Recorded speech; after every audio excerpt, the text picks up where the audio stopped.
Hey guys, my name is Amanda. Welcome to my channel. If you're new to my channel and you like the content you see today, please consider subscribing.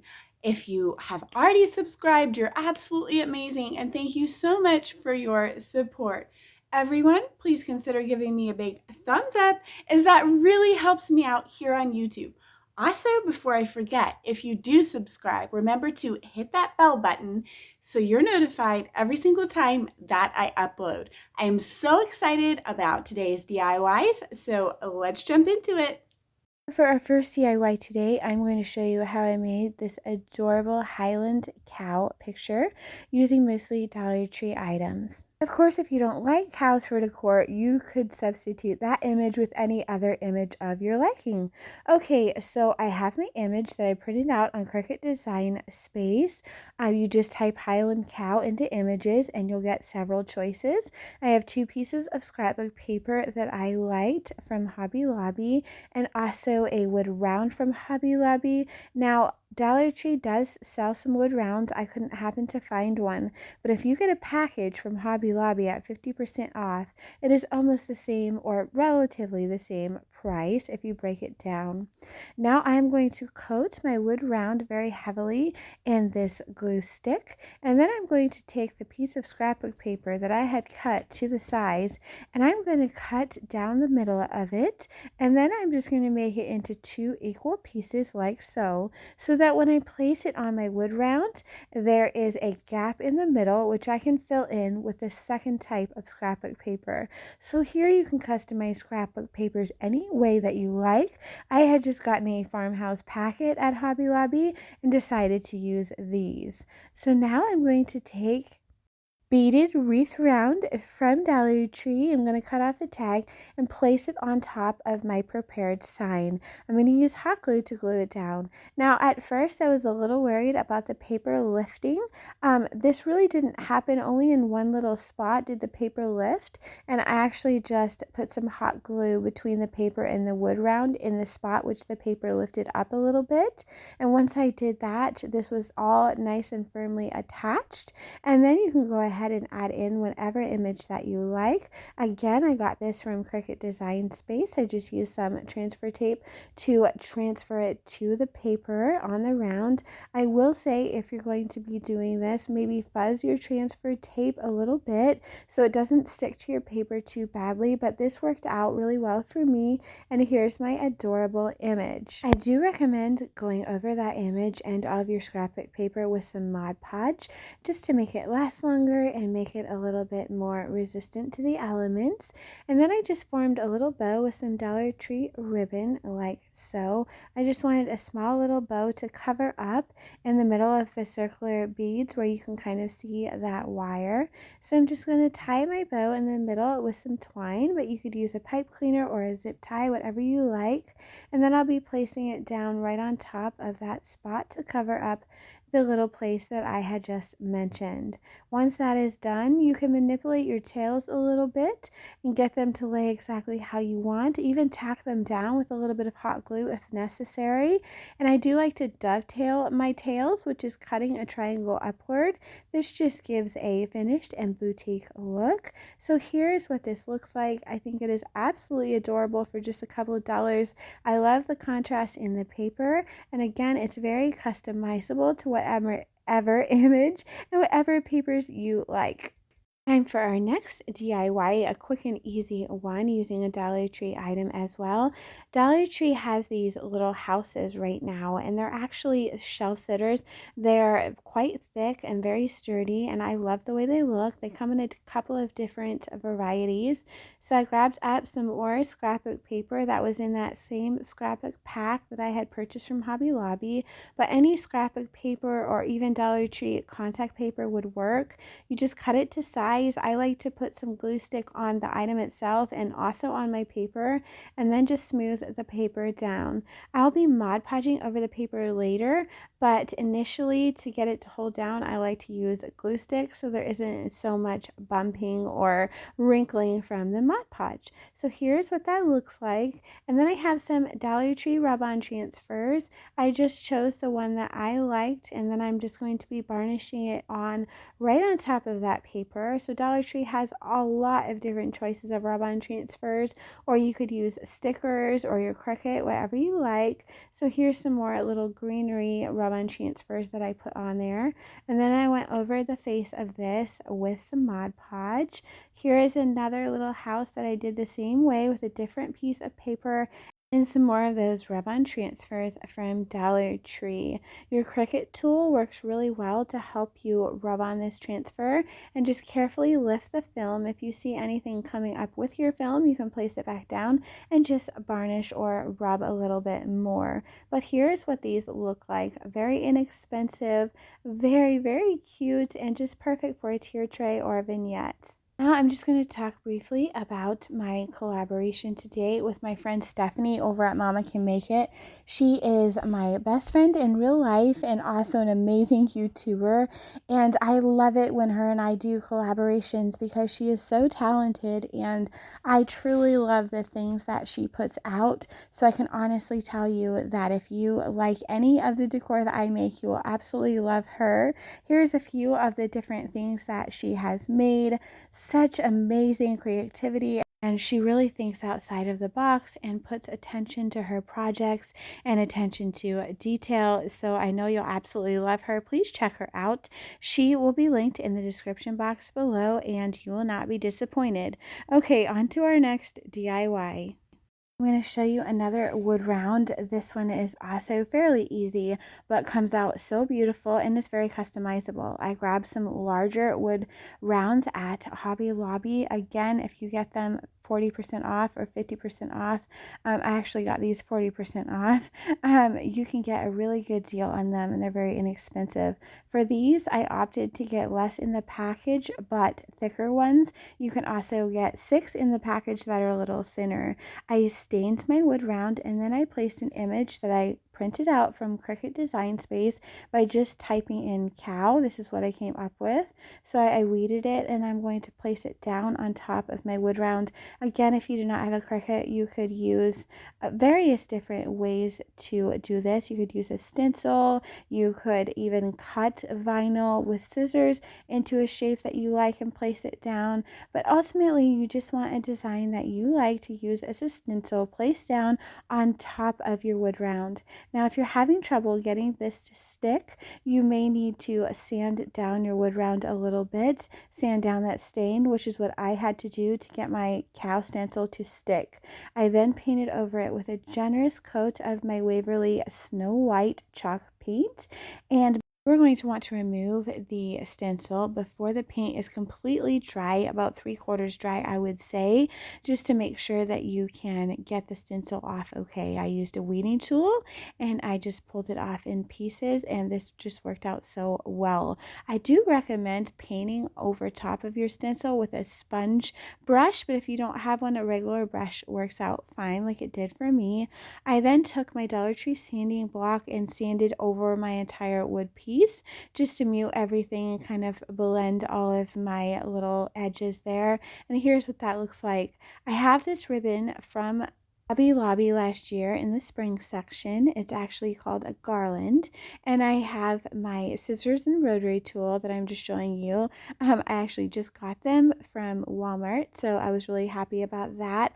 But you can use either one to cut this piece of ribbon or garland. This is what I chose to put over the top and bottom of my wood round, but you don't have to do this. You could paint a stripe if you prefer to do that. You would just place down masking tape and with a little space in the middle so that you could paint in the middle of that space, remove your masking tape, and have a nice stripe.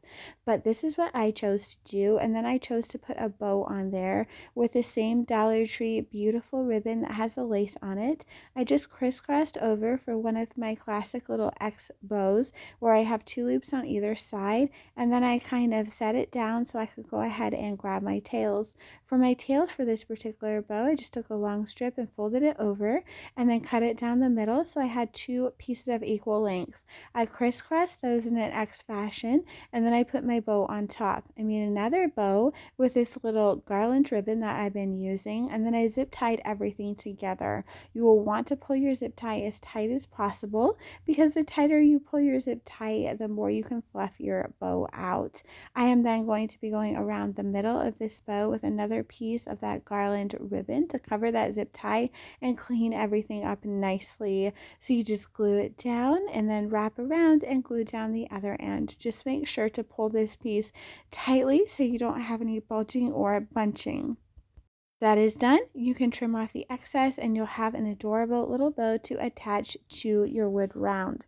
Now, since I used that ribbon garland, I'm going to be attaching my bow right on top. But again, if you choose to leave it plain or paint a stripe, just place your bow however you like it. I did dovetail the tails of my bow by just cutting a triangle upward on each one to give a boutique finish. And here I'm just hot gluing the bow right onto the project where I think that it looks nice. Now I'm just going to take some jute twine and wrap it around my finger several times to make a smaller bow that I can place right in the middle of that larger bow. I thought that looks nice and gave it a farmhouse touch. Once that is done, I'm taking another piece of jute twine that is doubled over and tying it so that I will have a hanger for the back of my project. You just glue it onto the back and then you have a nice hanger for your project. Here is what it looks like. I think that it is absolutely gorgeous and totally customizable to your colors, your image, and your style. I hope that you like this idea, and let's go ahead and jump right into our next idea. I'm going to show you how I made this gorgeous farmhouse style tray using Dollar Tree items. I have these 2 rounds from Dollar Tree that have this gorgeous beading on them. I'm going to remove the beads and use them for another project, but I also have these little wood slices from Dollar Tree as well. I actually used 2 packages, so you'll need 1 package for each of these little rounds. So here I am just cutting off these wood bead hangers, and then I'm just going to take a package of the wood slices, and I actually went through mine because there are different sizes. I removed the really large ones so that I have around the same size of little wood slices, and then I just began hot gluing them all around the brim of this circle.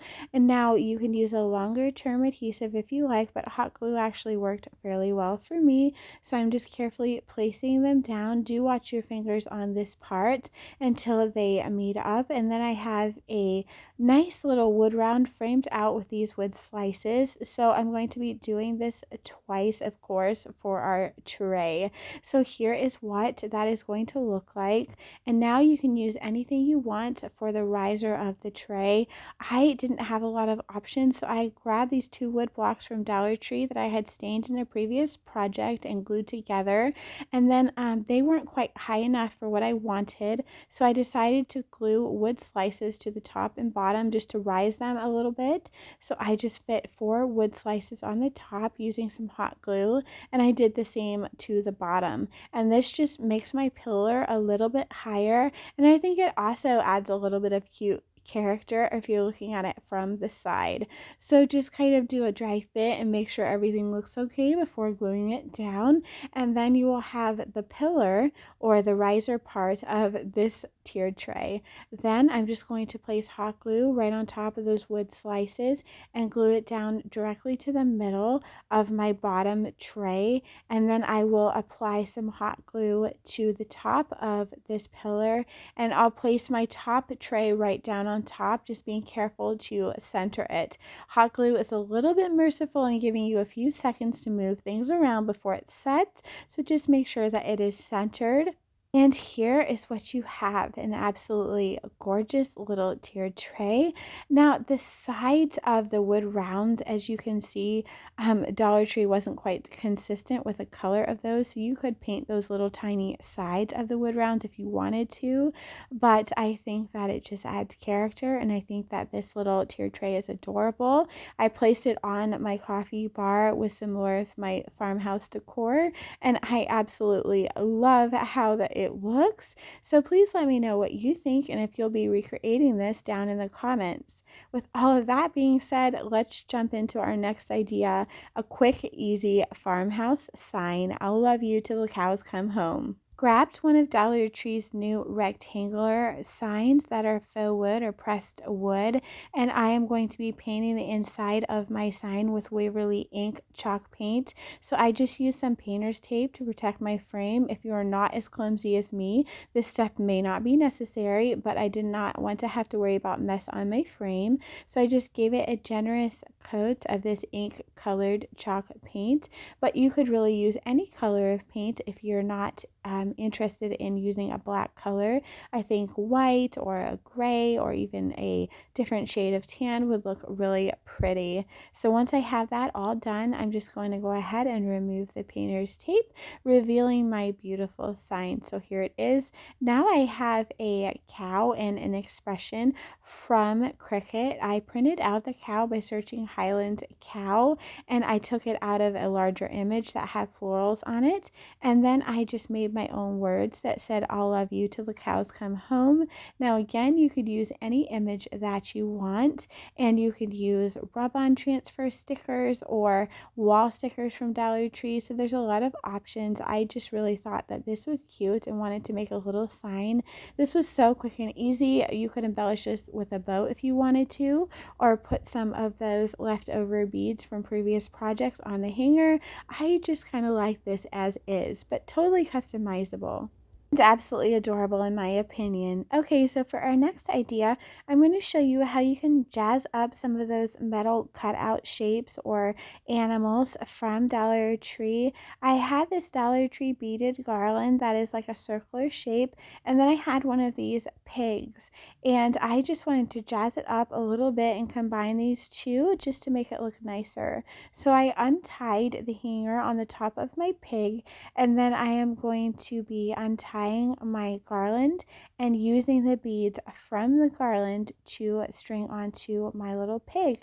That will give him a fancier hanger. Of course, I am going to save that tassel, and I'm going to try and keep the rest of the ribbon intact as we'll be using it later on in this video. No scraps left behind. So here I am just putting a tiny bit of glue on the end of my piece of twine, and that way it doesn't fray as much when I begin to place these beads on. Just picking a pattern that I like, I'm placing these beads on, and then my hanger will be complete. Once I get enough beads on, and I actually used 12 beads, I'm just going to go ahead and tie the end of my twine through the other hole in the top of the pig, and that will secure everything nicely. If you want to put a little dab of hot glue on top of your little knot just for security, then that would be absolutely fine, and then you're ready to continue to embellish this little pig. I'm going to be using some more of these rub-on transfers from Dollar Tree, but you could use letter stickers or you could use Cricut, whatever you like. I am going to be using the farmhouse words, but the little heart at the bottom in that home, I'm going to use that for my O. Right now I'm just showing you some different options as rub-on transfers if you prefer those, but here's what I went with. Again, I went with the farmhouse, and I did mess up my O a little bit, so that was kind of fate because I did like the heart in the home at the bottom of this rub-on transfer, so I just use that heart as my O. So play around with it, get exactly what you like. I showed you, again, there's several different rub-on transfers you could use, but I just think that this jazzes up this project quite a bit, and I did put a coat of Mod Podge over my rub-on transfers on this pig just to hold them on nicely so they would not scratch off. Next, I'm going to show you what I did with all those leftover beads and how I created another little farmhouse project for our tiered tray. So I have the beads left over from the two rounds that I had cut them off of, and I also had some beads left over from this beaded garland with a tassel. So I'm going to take the beaded garland with the tassel, and I'm going to be using all of these beads to just recreate this beaded garland. So easy peasy. Do put a little bit of glue or something on the end of your piece of twine just so that the beads slide on easier and don't give you a headache. I just chose a pattern that I liked, so 2 of the smaller wood beads and then a colored bead until I got the length that I wanted. Then instead of just tying it off, I took a loop of twine and tied that, and then I tied the end of my little garland into the knot of this loop of twine, and that way it's a little bit more decorative than just a knot at the end of the garland. I just thought that this loop looked really pretty. But if you have another thing that you could tie on there, a little farmhouse animal or something, that would be adorable as well. I just thought that this was perfect, and I placed it on my tiered tray so that everything was used and I did not waste anything. And I just think that this looks super cute on my coffee bar tiered tray. Hope that you like it as well. So I really hope that you enjoyed all of our projects today. I'm going to go ahead and give you a brief reminder of what we made, and thank you so much for watching. Again, please consider subscribing if you haven't. If you recreate any of my projects and you would like to show me, I do have Instagram, which will be linked in the description box. Take care, friends. Okay, so here is our little farmhouse pig and one of our cow rounds that could be totally customized into whatever look that you want, as well as these sturdy little houses from the Dollar Tree and this other Highland cow round that is honestly my favorite in the video, as well as I'll love you till the cows come home in our tier tray. I hope that you enjoyed. You can subscribe to my mom's channel, and thank you for watching today's craft and stay safe.